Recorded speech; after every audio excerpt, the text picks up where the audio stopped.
जय श्री कृष्ण दोस्तों, मेरा नाम है अजय कृष्ण वंशी। हम मेवाड़ के गुहिल वंश के बारे में चर्चा कर रहे थे। इससे पिछले वाले लेक्चर में दोस्तों हमने मेवाड़ के सबसे महान प्रतापी शासक कलम कला तथा कटार के धनी शासक महाराणा कुंभा के बारे में चर्चा की। उसके अलावा दोस्तों हमने राणा उदा तथा राणा रायमल के बारे में भी पिछले वाले लेक्चर में चर्चा की थी। दोस्तों आज हम चर्चा करेंगे मेवाड़ के एक और प्रतापी शासक राणा सांगा के बारे में। किसके बारे में? महाराणा सांगा के बारे में। महाराणा या फिर राणा सांगा के बारे में। दोस्तों अगर पूरे चित्तौड़ के इतिहास को हम देखें तो कुछ ऐसे शासक रहे हैं पूरे चित्तौड़ तथा मेवाड़ के इतिहास में, जिनका नाम दोस्तों मेवाड़ तथा चित्तौड़ के इतिहास में बुलंदियों पर है, जो कि मेवाड़ के इतिहास में सूर्य की तरह चमकते हैं। जैसे बप्पा रावल हैं, राणा हमीर हैं, राणा कुंभा है, राणा सांगा है, महाराणा प्रताप है, महाराणा राज सिंह है। ये कुछ ऐसे शासक है दोस्तों जिनका नाम संपूर्ण मेवाड़ के इतिहास ही नहीं बल्कि संपूर्ण राजस्थान तथा भारत के इतिहास में सूर्य की भांति इनका नाम चमकता है। इसीलिए दोस्तों आज हमने अपनी चर्चा का विषय महाराणा सांगा को बनाया है, और इसे चर्चा का विषय बनाने का कारण एक ये भी है क्योंकि हम जिस सीक्वेंस में सभी शासकों के बारे में अध्ययन कर रहे हैं तो उस सीक्वेंस में अब महाराणा सांगा का भी आज क्रमांक आ रहा है। क्योंकि महाराणा कुंभा के बाद में शासक बनता है उदा, उसके बाद में रायमल बनता है और रायमल का पुत्र होता है दोस्तों महाराणा सांगा। ये इसके बाद में मेवाड़ के तथा चित्तौड़ के शासक बनते हैं। तो थोड़ी सी जानकारी लेते हैं दोस्तों। 12 अप्रैल 1482 को चित्तौड़गढ़ में महाराणा सांगा का जन्म होता है दोस्तों। इनके पिता का जो नाम था दोस्तों वो है रायमल। महाराणा कुंभा के जो पुत्र थे रायमल, महाराणा कुंभा के जो पुत्र थे रायमल, उनका महाराणा कुंभा के पुत्र थे दोस्तों रायमल, और रायमल का पुत्र है महाराणा सांगा। महाराणा सांगा का दोस्तों जो शासन काल रहा है ये 1509 से 1528 के मध्य रहा है। 1509 से 1528 के मध्य इनका शासन काल माना जाता है और इनका शासन काल रहा है दोस्तों जब इन्होंने शासन की भाग दौड़ संभाली तो इनके लिए शासन की भाग दौड़ संभालना इतना आसान नहीं था, क्योंकि इनका अपने अन्य भाइयों के साथ उत्तराधिकार का संघर्ष भी चल रहा था। क्योंकि ये अपने सभी भाइयों में बड़े नहीं थे, ज्येष्ठ नहीं थे, तो इनको स्वाभाविक तौर पर मेवाड़ की भाग दौड़ मिलना संभव नहीं था। लेकिन इनका अपने भाइयों के साथ उत्तराधिकार का युद्ध हुआ और महाराणा सांगा ने अपने सभी भाइयों को उत्तराधिकार के युद्ध में परास्त करते हुए मेवाड़ के शासन पर गद्दीसीन हुए। मेवाड़ के शासन की भागदौड़ 1509 के लगभग इन्होंने संभाल ली थी। इसके बाद में दोस्तों इनके बारे में क्या कहा जाता है उनकी चर्चा करते हैं। महाराणा सांगा को कहा जाता है हिंदूपत। क्या कहा जाता है? हिंदूपत कहा जाता है। इसके अलावा दोस्तों इनको सैनिकों का भग्नावशेष भी कहा जाता है। सैनिकों का भग्नावशेष भी कहा जाता है। भग्नावशेष का मतलब होता है दोस्तों खंडहर। क्या होता है? खंडहर। महाराणा सांगा की ये उपनाम है या फिर महाराणा सांगा की क्या है? ये उपाधियां हैं। क्या है उपाधियां इनकी? हिंदूपत, हिंदुओं का रक्षक होने के कारण, हिंदू शासक होने के कारण, और इनको अंतिम हिंदू शासक भी माना जाता है जिसने बड़े पैमाने पर शासन किया था। दोस्तों इनको हिंदू पद के नाम से संबोधित किया जाता है। इसके अलावा महाराणा सांगा को कर्नल जेम्स टोड ने सैनिकों का भग्नावशेष कहा था। कर्नल जेम्स टोड ने इनको क्या कहा था? सैनिकों का भग्नावशेष यानी कि सैनिकों का खंडहर कहा था।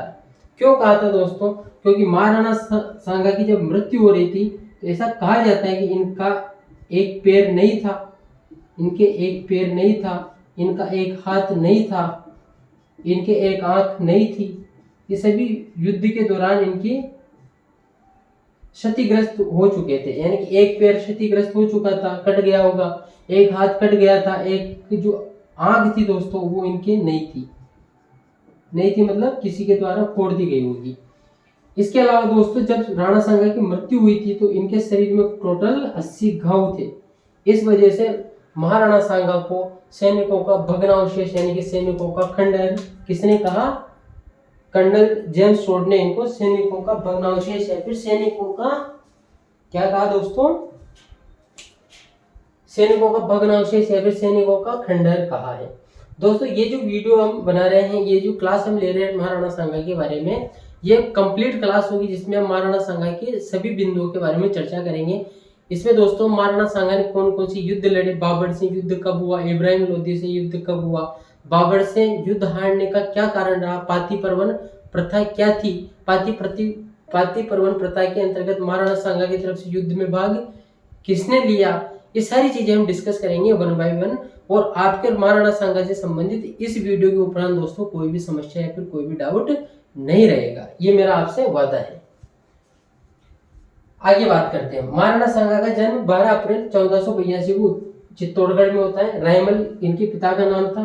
1509 से 1528 तक इनका शासनकाल रहता है। इनको हिंदू पथ तथा सैनिकों का भग्नावशेष या फिर खंडहर भी कहा जाता है, क्योंकि इनके एक पैर, एक हाथ तथा एक आंख क्षतिग्रस्त हो गई थी तथा मरते समय इनके शरीर पर 80 घाव थे। इस वजह से कर्नल जेम्स टोड ने महाराणा सांगा को सैनिकों का खंडहर या फिर सैनिकों का भग्नावशेष कहा था। अब हम दोस्तों चर्चा करते हैं महाराणा सांगा के द्वारा कौन कौन सी युद्ध लड़े गए।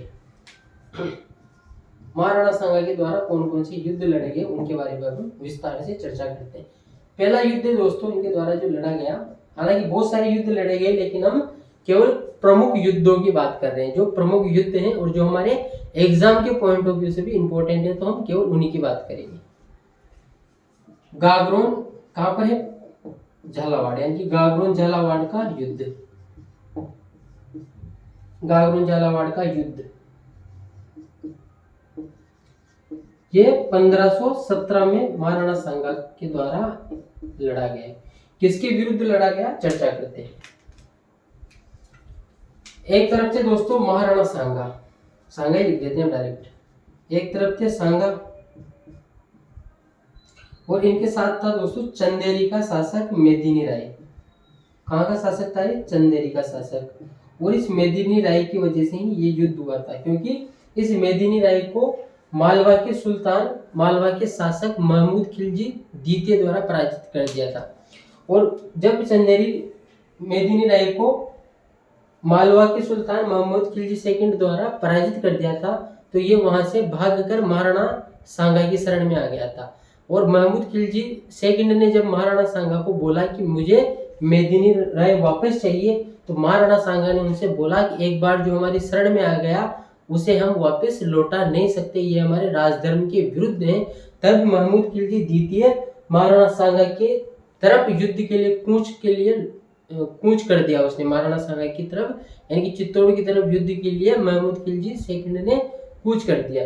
अब दोस्तों एक बात हमको यहाँ पर यह भी समझनी है कि जो महमूद खिलजी द्वितीय है, वो महमूद खिलजी जो फर्स्ट वाला था, जिसकी महाराणा कुंभा से लड़ाई हुई थी, यानी कि महाराणा कुंभा से जिसका युद्ध हुआ था, उसका वंशज है।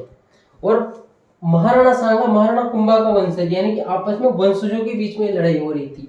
यानी कि सांगा का दादा कुंभा और महमूद खिलजी का भी पैतृक परंपरा में आगे जो था महमूद खिलजी, उनका भी आपस में युद्ध हुआ था और वहां महाराणा कुंभा जीता था। यहाँ पर कौन जीतता है चर्चा करते हैं। महाराणा कुंभा वर्सेज युद्ध होता है दोस्तों ये मालवा के सुल्तान महमूद खिलजी के मध्य, महमूद खिलजी सेकंड। कहाँ का शासक था ये, मालवा का शासक था।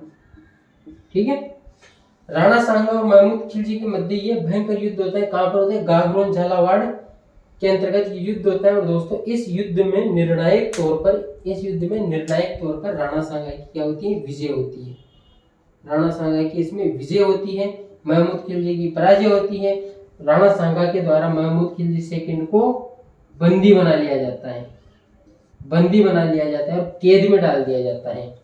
बाद में कुछ समय तक बंदी बनाए रखा जाता है, कैद में रखा जाता है। उसके बाद में राणा सांगा को इस महमूद खिलजी पर दया आ जाती है और महाराणा सांगा इस महमूद खिलजी को अपनी कैद से मुक्त कर देते हैं, इसको जीवन दान दे देते हैं।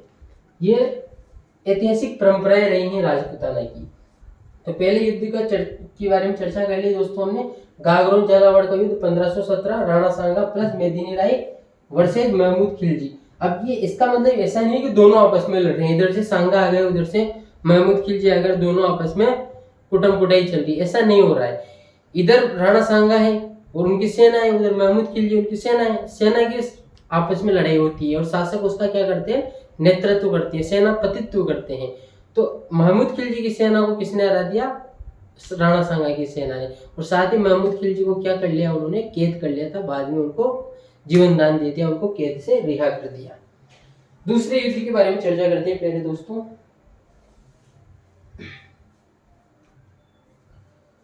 दूसरा युद्ध जो लड़ा गया महाराणा सांगा के द्वारा दोस्तों, वो है खातौली का युद्ध।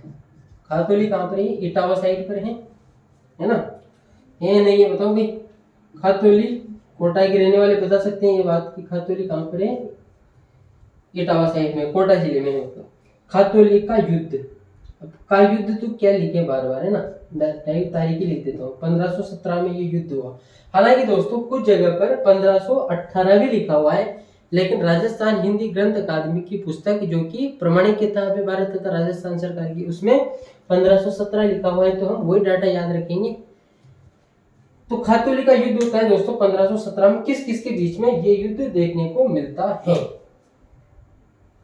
एक तरफ है राणा सांगा, एक तरफ पेन ने दिया धोखा, सांगा एक तरफ था दोस्तों राणा सांगा, और एक तरफ था दोस्तों इब्राहिम लोदी। कौन था, इब्राहिम लोदी। एक तरफ था राणा सांगा और दूसरी तरफ था दोस्तों इब्राहिम लोदी।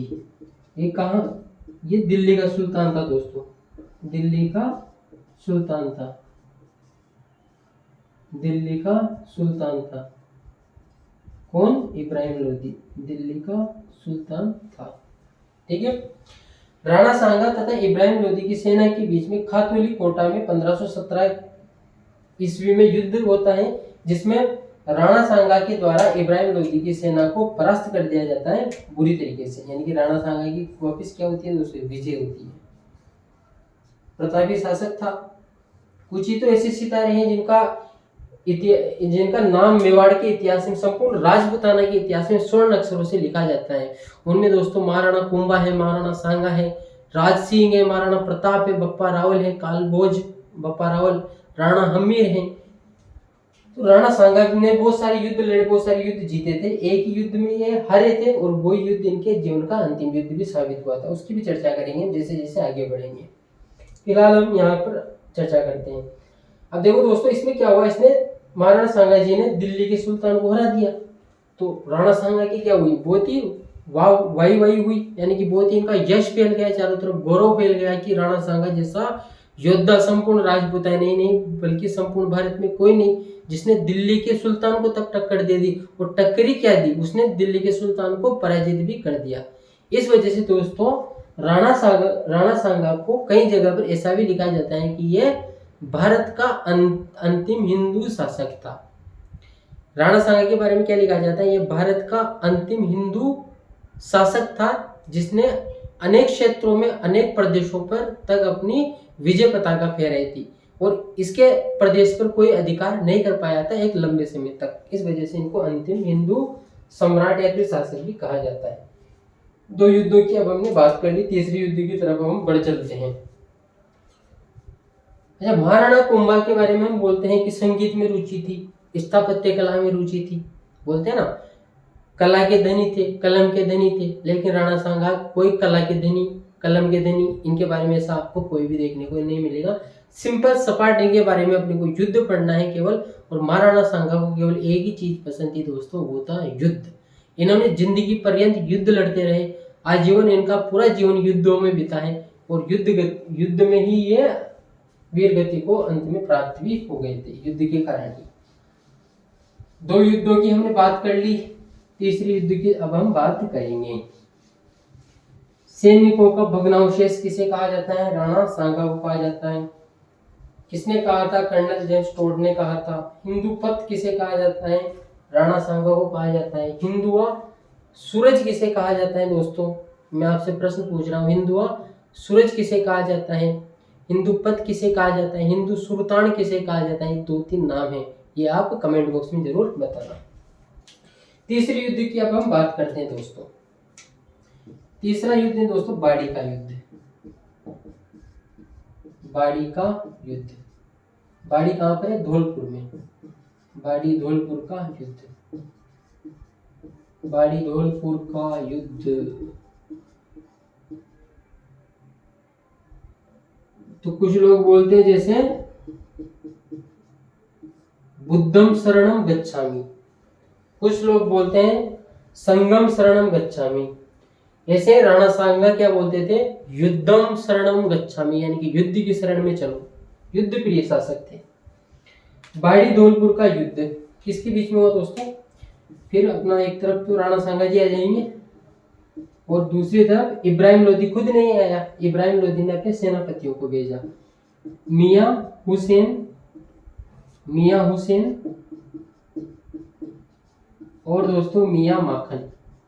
मियां हुसैन और मियां माखन। हैंड राइटिंग मेरी बहुत बकवास है, लेकिन मैं आपको जो कंटेंट उपलब्ध करवा रहा हूँ, मैं आपके साथ जो विचार साझा कर रहा हूँ वो बहुत ही उच्च कोटि का है, अच्छे स्तर का है। उससे आप एक सामान्य पुलिस कांस्टेबल, सामान्य टेक्निकल हेल्पर से लेकर RAS तक का एग्जाम इस कंटेंट के आधार पर आप दे सकते हो, क्वालिफाई कर सकते हो। इतना अच्छा कंटेंट मैं आपको उपलब्ध करवाने की कोशिश कर रहा हूँ। हालांकि मेरी हैंड राइटिंग बहुत ही बकवास श्रेणी की है दोस्तों। ये जो मियां हुसैन और मियां माखन ये क्या थे? इब्राहिम लोदी के सेनापति।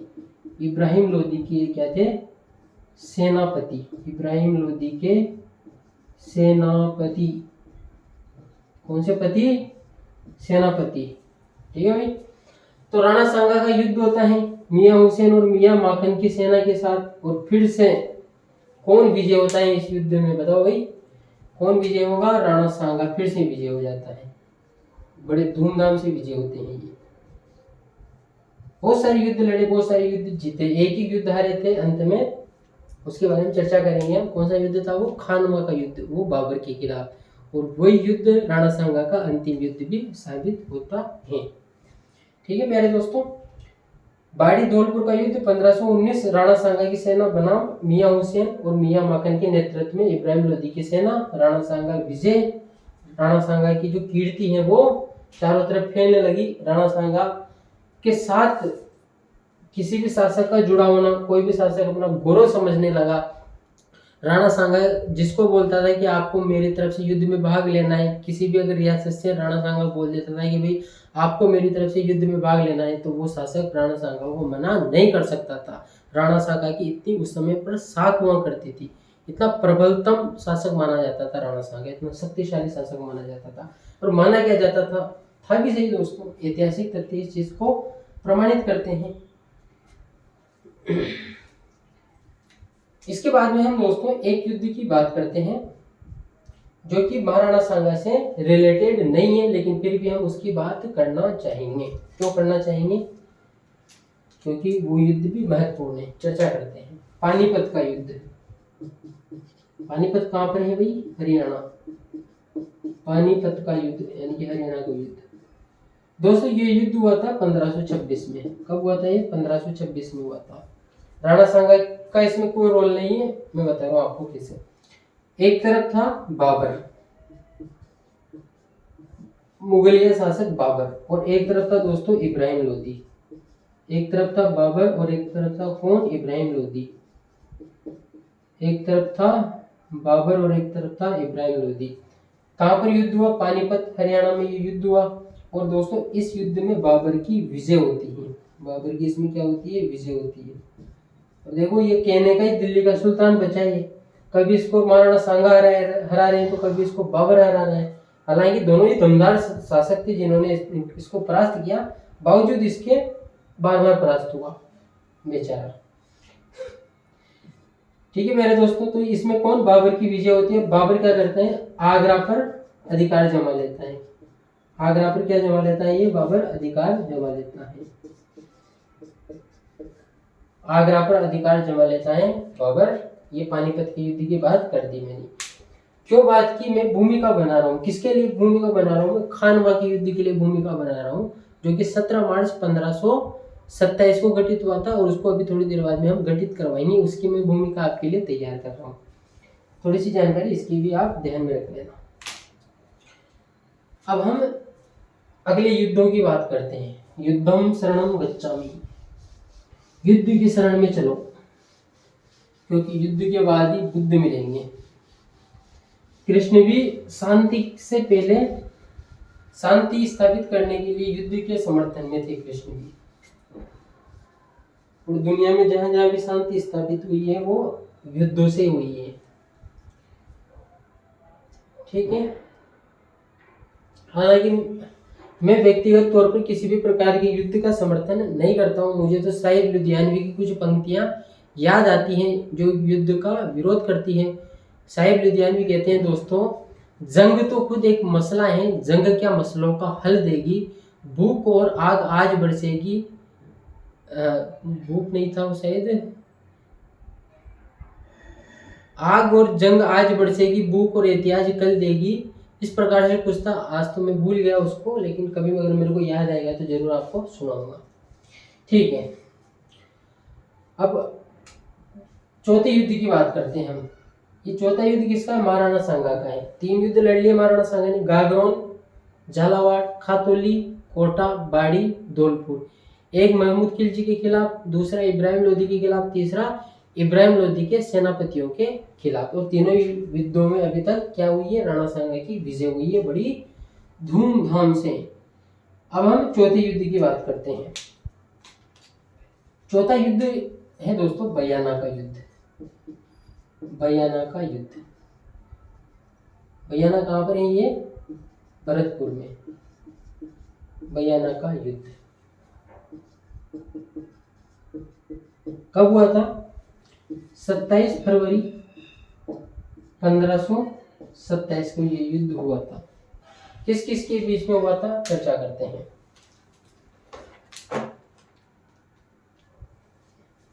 किस किस के बीच में हुआ था, चर्चा करते हैं। एक तरफ तो वही रहेंगे अपने सांगा जी, और वर्सेज यानी कि बनाम मेहंदी ख्वाजा। मेहंदी ख्वाजा, मेहंदी ख्वाजा कौन था? ये बाबर का सेनापति भी था, और कुछ जगह पर ऐसा लिखा जाता है दोस्तों कि ये बाबर का बहनोई भी था। बाबर का सेनापति है ना, बाबर का सेनापति, और कुछ जगह पर बाबर का बहनोई भी इसको लिखा हुआ मिल जाता है। बयाना भरतपुर का युद्ध होता है, राणा सांगा बनाम मेहंदी ख्वाजा जो कि बाबर का सेनापति था। जो बाबर था पहले ट्रायल लेना चाहता था। ट्रायल किसके खिलाफ लेना चाहता था? राणा सांगा के खिलाफ वो एक ट्रायल लेना चाहता था, क्योंकि राणा सांगा का काफी नाम था, काफी रुतबा था। तो डायरेक्ट अगर युद्ध करने आता और डायरेक्ट राणा सांगा अगर उसको निपटा देता तो फिर बाबर की इज्जत ही क्या रह जाती। तो उसने सोचा कि पहले एक ट्रायल ले लेते हैं, उसकी शक्ति का पता लग जाएगा, राणा सांगा की शक्ति का अपने को पता लग जाएगा। जब शक्ति का पता लग जाएगा तो एक अच्छी रणनीति के साथ अगली बार युद्ध के मैदान में जाया जा सकता है। तो हुआ भी ऐसा कैसे? राणा सांगा और मेहंदी ख्वाजा के बीच में युद्ध हुआ यूं दोस्तों। इस युद्ध में राणा सांगा ने बहुत अच्छी तरीके से सेना का नेतृत्व किया, और मेहंदी ख्वाजा की सेना को राणा सांगा की सेना ने बुरी तरीके से पीटा, घसीटा, मारा, दौड़ा के पीटा। कुल मिला के बात ये है, भगाया। और इस युद्ध में दोस्तों विजय नहीं हुई, बल्कि बड़े धूमधाम से, बड़े भयंकर तरीके से किसकी विजय हो जाती है? राणा सांगा की विजय होती है। इसमें विजय भव है, और ये केवल हारते नहीं है बल्कि बुरी तरीके से हारते हैं, मतलब पीटे कम, घसीटे ज्यादा जाते हैं। उसके बाद में क्या होता है दोस्तों, जब ये पीटे कम और घसीटे ज्यादा जाते हैं तो ये जो बाबर की सेना थी इसका मनोबल क्या होता है? टूट जाता है। मनोबल यानी कि जो मोराल है वो डाउन हो जाता है। मनोबल इनका क्या हो जाता है? टूट जाता है। मनोबल इनका टूट जाता है। इनका मनोबल टूट गया, इनका मनोबल ऊपर उठ गया। लेकिन फिर भी राणा सांगा सचेत रहते हैं। ऐसा नहीं है कि राणा सांगा बिल्कुल युद्ध में इतने युद्ध जीत रहे तो एकदम आराम की स्थिति में आ गए कि भाई अब तो कोई टेंशन नहीं है। ऐसा नहीं होता है। राणा सांगा पूरे एक्टिव होते हैं। इनको पता है कि अगली बार बाबर बड़ी कार्रवाई को अंजाम दे सकता है। राणा सांगा फुल एक्टिव है, लेकिन इनसे भी ज्यादा एक्टिव ये हो जाता है। ये क्या करता है दोस्तों, अपनी सेना के पास जाता है। सेना ऐसे बैठी हुई है, बाबर यहाँ पर आया, सेना एकदम मुंह लटका कर नीचे बैठी हुई है। बाबर उनको जोशीला भाषण देता है, लेकिन सेना फिर भी युद्ध करने के लिए तैयार नहीं होती कि हम तो नहीं लड़ेंगे, हम तो राणा सांगा के खिलाफ नहीं जाएंगे, वो तो बहुत ही भयंकर आदमी है, बहुत ही शक्तिशाली शासक है, उसके सामने तो हम नहीं जाएंगे। तो बाबर के द्वारा उसकी सेना को दोस्तों मोटिवेट किया जाता है, मोटिवेशन दिया जाता है। बाबर द्वारा बोला जाता है दोस्तों उसकी सेना को कि आप जो ये युद्ध लड़ रहे हो राणा सांगा के खिलाफ, ये मेरा और राणा सांगा का युद्ध नहीं है, बल्कि ये है हिंदू मुस्लिमों का युद्ध। अगर इस युद्ध में हम विजय हो गए तो मुस्लिम शासकों का और मुस्लिमों का, इस्लाम का यहाँ पर राज कायम हो जाएगा, इस्लाम धर्म का यहाँ पर साम्राज्य कायम हो जाएगा। इस प्रकार के जो बयान है वो किसने दिए थे? बाबर ने दिए थे उसके सेनाओं को, ताकि वो धर्म युद्ध की तरह लड़े इसको, यानी कि एक सामान्य युद्ध की तरह नहीं लड़े, बल्कि हिंदू मुस्लिम बना दिया उसने इस युद्ध को। तो एक तो ये किया इसने।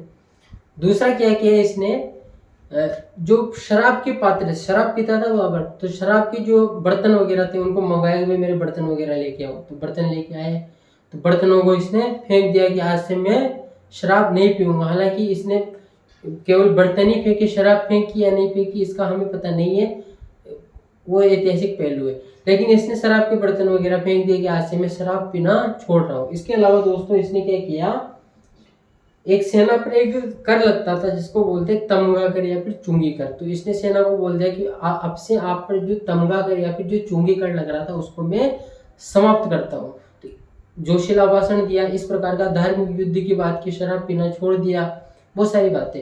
तो इसकी सेना का जो मनोबल है वो बढ़ गया कि अब तो ये धर्म युद्ध है, यानी कि या तो मरना है या फिर मारना है। अगर जीत गए तो इस्लाम धर्म का राज कायम हो जाएगा। तो वो इस्लाम के लिए लड़ रहे थे। और इधर राणा सांगा भी कहाँ चुप बैठने वाला था। राणा सांगा को भी पता है कि बाबर अब बड़ी युद्ध कार्यवाही को अंजाम देगा। तो राणा सांगा ने भी क्या किया दोस्तों, हालांकि इससे पहले ही कर रहे थे ये, लेकिन इसके बाद में भी और ज्यादा एक्टिव हुए। कौन? राणा सांगा। इन्होंने क्या किया दोस्तों, राजपुताना तथा राजपुताना के बाहर जो भी राजपूत शासक थे उनको लेटर लिखा। उनको क्या लिखा इन्होंने? पत्र लिखा। क्या पत्र लिखा इन्होंने कि बाबर के खिलाफ युद्ध लड़ना है और विदेशी आक्रांताओं को यहाँ से बाहर फेंकना है, यहाँ से बाहर भिजवाना है, पैकिंग करके यहाँ से बाहर फेंकना है उनको।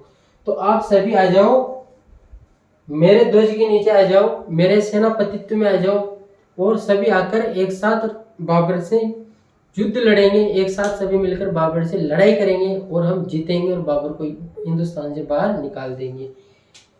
बहुत सारे जो राजपूत शासक थे वो राणा सांगा के आह्वान पर भी आए। क्यों आए? क्योंकि राणा सांगा की दोस्तों प्रतिष्ठा उस लेवल की थी जिसका हम कंपेयर नहीं कर सकते अभी। मतलब राणा सांगा इतने युद्ध जीता था, एक हाथ नहीं था, पैर नहीं था, आंख नहीं थी, घाव पर घाव, लेकिन इतना शक्तिशाली शासक, युद्ध लड़ने से कभी पीछे नहीं हटना, प्रतिष्ठा इस स्तर की कि दिल्ली के सुल्तान को हरा रखा था। तो जैसे ही इसने आह्वान किया, आसपास से जो भी राजपूत शासक थे वो दौड़ दौड़ के राणा सांगा की सहायता के लिए पहुंचे, या फिर यूं कहे कि खुद की सहायता के लिए पहुंचे, क्योंकि उनको पता था कि अगर राणा सांगा पर आंच आएगी तो आंच तो फिर उन पर भी आएगी। इस प्रथा को बोला जाता है दोस्तों पाती पर्वन प्रथा। पाती पर्वन प्रथा, पाती पर्वन का मतलब क्या है? राणा सांगा के द्वारा पत्र लिखकर राजपूत शासकों को बुलाना, इसे बोला गया पाती पर्वन। क्या बोला गया? पाती पर्वन बोला गया। और पाती पर्वन जब राणा सांगा के द्वारा किया गया तो अनेक राजपूत राजा राणा सांगा की तरफ युद्ध लड़ने के लिए उपस्थित हुए।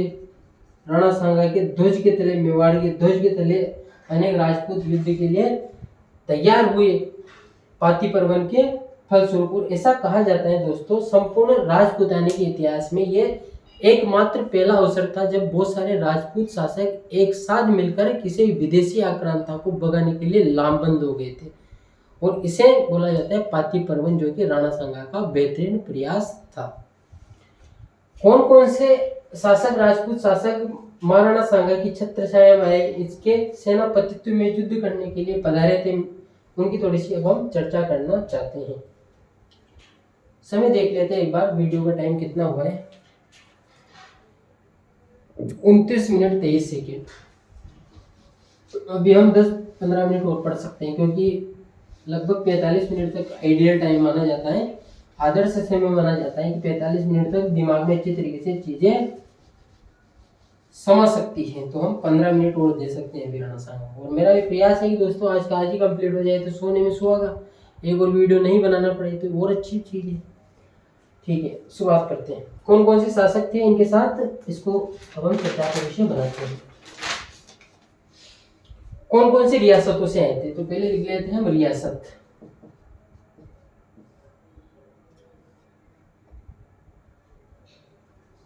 कौन कौन सी रियासतों से आए थे ना, इसको लिख लेते हैं।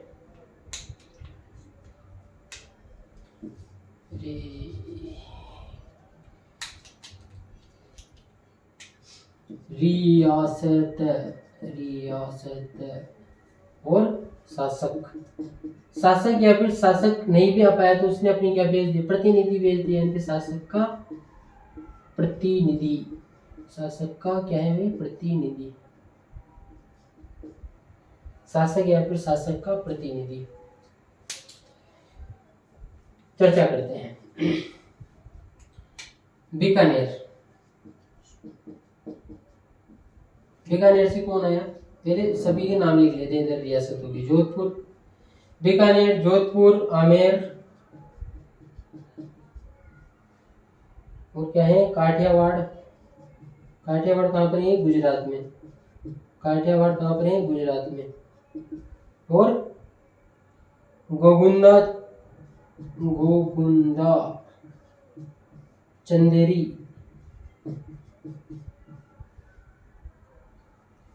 ऊपरमाल। ऊपरमाल का जिक्र दोस्तों हम बिजोलिया किसान आंदोलन के दौरान कर चुके हैं। ऊपरमाल, देवलिया,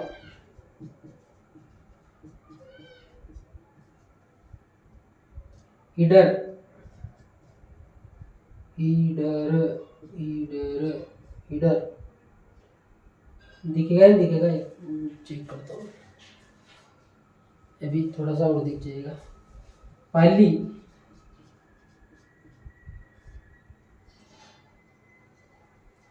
एक दो रह गए, लिख लेंगे अभी। बीकानेर से कौन आया?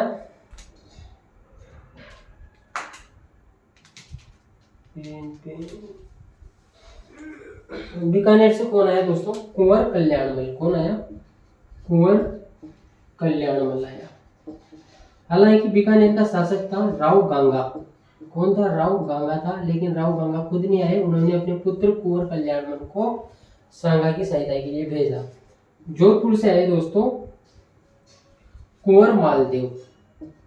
ख्याति, बहुत ख्याति है कुंवर मालदेव की भी, इनके बारे में भी हम जोधपुर का जब इतिहास पढ़ेंगे, जोधपुर का जब राठौर वंश पढ़ेंगे, तब मालदेव के बारे में हम चर्चा करेंगे। और उस समय वहां का शासक था दोस्तों राव जेतसी। कौन था? राव जेतसी था। लेकिन उन्होंने अपने पुत्र कुंवर मालदेव को इस युद्ध में भेजा था। आमेर से आए दोस्तों पृथ्वीराज, पृथ्वीराज। काठियावाड़ से आया झाला अज्जा, झाला अज्जा, झाला अज्जा। गोगुंदा से आया दोस्तों झाला सज्जा, झाला सज्जा। चंदेरी से आया मेदिनी राय, जिसके बारे में पहले भी चर्चा कर चुके हैं। कौन आया? मेदिनी राय आया। कहां से आया? चंदेरी से। ऊपरमाल से कौन आया? अशोक परमार, अशोक परमार। अब याद आ रहा होगा आपको कि हमने ऊपरमाल का जिक्र किया था बिजोलिया किसान आंदोलन के दौरान, और अशोक परमार का जिक्र भी किया था। ठीक है, उसका जो वीडियो है आपको डिस्क्रिप्शन में मिल जाएगा अगर आपको बिजोलिया किसान आंदोलन देखना हो तो। देवलिया से आया दोस्तों बाघ सिंह। कौन सा सिंह? बाघ सिंह। इसके अलावा पाली, ईडर आ गया। ईडर से आया दोस्तों भारमल। कौन आया? भारमल आया। और पाली से आया दोस्तों अक्षराज सोनगरा, अक्षराज सोनगरा, अक्षराज सोनगरा। पाली से कौन आया? अक्षराज सोनगरा। अगर नहीं भी दिख रहा हो तो आप लिख लो, बोले अक्षराज सोनगरा आया था पाली से। इसके अलावा दोस्तों मेवात से आया, कहां से? मेवात से आया हसन खां मेवाती, हसन खां मेवाती। कौन आया? हसन खां मेवाती। कहां से आए? मेवात से आए। बंगाल से आया दोस्तों महमूद खान लोधी, और वागड़ से आया उदय सिंह। तो इस प्रकार से राजपूताना और राजपूताना के बाढ़ से भी अनेक सारे शासक महाराणा कुंभा की सहायता के लिए कहां पर पहुंचे? चित्तौड़ पहुंचे थे। और सही मायने में देखा जाए तो भरतपुर पहुंचे थे। कौन कौन थे? बीकानेर से कुंवर कल्याणमल, जोधपुर से कुंवर मालदेव, आमेर से पृथ्वीराज, काठियावाड़ गुजरात से झाला हज्जा, गोकुंदा से झाला सज्जा, चंदेरी से मेदिनी राय, उपरमाल से अशोक परमार, देवलिया से बाघ सिंह, ईडर से बारमल, पाली से अक्षराज सोनगरा, मेवात से हसन खां मेवाती, बंगाल से महमूद खान लोधी और वागड़ से उदय सिंह। दोस्तों इनका नाम आप जरूर ध्यान में रखना, झाला अज्जा का। क्यों रखना है इनका नाम ध्यान में? जब इसके बाद में जो युद्ध होगा उसे हम कहेंगे खानवा का युद्ध। उस खानवा के युद्ध में जब महाराणा सांगा घायल हो जाएंगे तो उनका मुकुट धारण करके, उनका प्रतीक चिन्ह धारण करके यही झाला अज्जा उन महाराणा सांगा का प्रतीक चिन्ह धारण करके युद्ध लड़ेगा, यानी कि यही कमांडर बनेगा। जब महाराणा सांगा घायल हो जाएंगे तो उनका प्रतीक चिन्ह धारण करके ये युद्ध लड़ेगा और वीरगति को प्राप्त भी हो जाएगा। ये पाती प्रवन के अनुसार राणा सांगा के द्वारा पत्र लिखने पर इतने सारे शासक आए थे, और भी आए थे, फिलहाल मैंने ये लिख दिया आपके लिए। ये भी याद रख लोगे तो भी पर्याप्त है। अब हम चर्चा करेंगे दोस्तों महाराणा सांगा के अंतिम युद्ध का। महाराणा सांगा के अंतिम युद्ध का के बारे में हम चर्चा करेंगे। वो है दोस्तों कौन सा युद्ध? कौन सा युद्ध? खानवा का युद्ध। महान शासक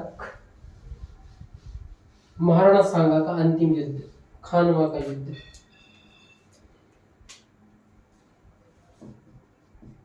खानवा का युद्ध। खानवा कहाँ पर है? भरतपुर में। भरतपुर। खानवा का युद्ध कब हुआ था?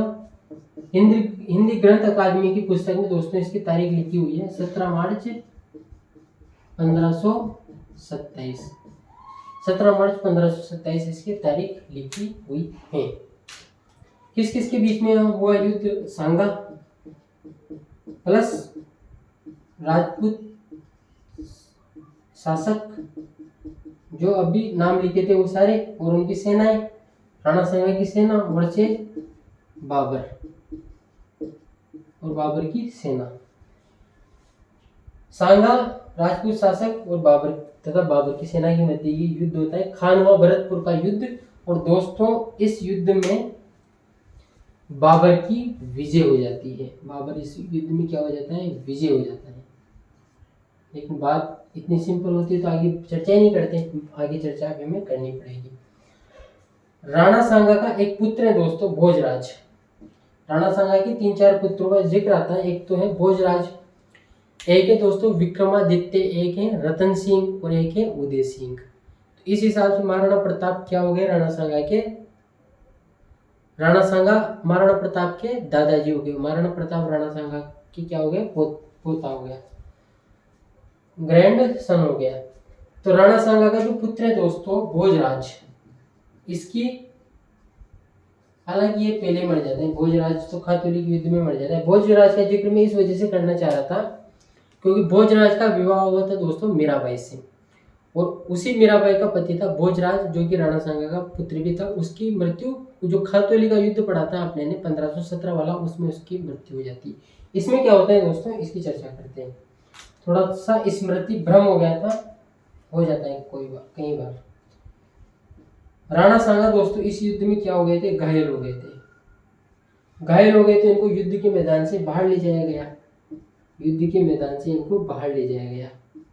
और इनकी जगह दोस्तों ऐसा कहा जाता है कि झाला अज्जा, कौन? झाला अज्जा ने राणा सांगा का प्रतीक चिन्ह मुकुट धारण करके युद्ध लड़ा था, और अंत में झाला अज्जा वीरगति को भी प्राप्त हो गए थे।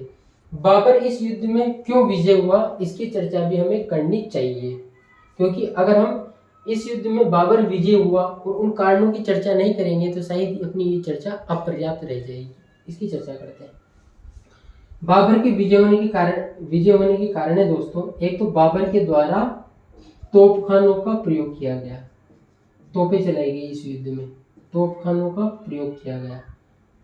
प्रथम बार किसी भी युद्ध में तोपखानों का प्रयोग अगर किसी के द्वारा किया गया तो बाबर द्वारा किया गया था, और वो खानवा भरतपुर के युद्ध में किया गया था। तो इससे आश्चर्यचकित रह गए। हालांकि ऐसा कहा जाता है कि इस युद्ध में इसकी और इसकी सेना का अनुपात 1:2 था, यानी कि इसके अगर 2 लाख सैनिक थे, अगर फॉर एग्जाम्पल, तो इसके 1 लाख थे। फॉर एग्जाम्पल इसके अगर 100 सैनिक थे तो इसके 200 सैनिक थे राणा सांगा के पास, बावजूद इसके बाबर की इस युद्ध में विजय होती है। उसका कारण है दोस्तों तोपखानों का प्रथम बार प्रयोग, तुलुगुमा युद्ध पद्धति का प्रयोग। तुलुगुमा युद्ध पद्धति का प्रयोग, कौन सी युद्ध पद्धति, ये ध्यान रखना। अभी जैसे क्वेश्चन ही आ गया आपके कि खानवा के युद्ध में बाबर की विजय होने के क्या कारण है। पहला ऑप्शन दे दिया तोपखानों का प्रयोग, दूसरा दे दिया तुलुगुमा युद्ध पद्धति का प्रयोग, तीसरा दे दिया बाबर का योग्य कुशल सेनापति होना, चौथा दे दिया उपयुक्त सभी। क्या लगाओगे, उपयुक्त सभी लगाओगे। इस वजह से ये भी आपको ध्यान में होना चाहिए।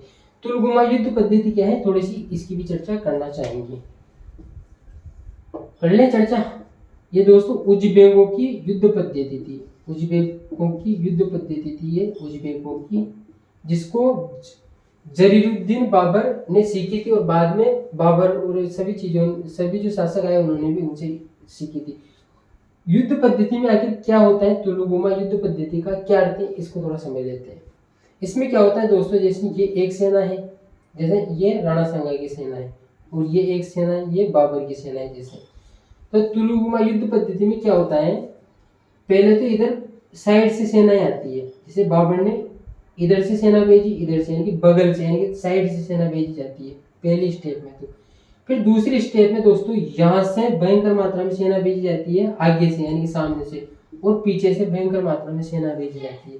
तो जिससे क्या होता है दोस्तों, जो सेना होती है जिस पर आक्रमण किया जा रहा है उसको संभलने का मौका नहीं मिलता है, क्योंकि चारों तरफ से उसको घेर लिया जाता है। सर्वप्रथम साइड से हमला किया जाता है, उसके बाद में आमने से और पीछे से हमला किया जाता है। और अगर इस युद्ध पद्धति में ये भी खास बात है कि अगर ये जो तुलुगुमा युद्ध पद्धति जो अपना रही है सेना, उसको लग जाता है कि अब हमारे जीतने के चांस नहीं है, तो इसमें भागने की भी अवसर बहुत ज्यादा है, तो इसमें भागा भी आसानी से जा सकता है। ये भी इस युद्ध पद्धति का फायदा है।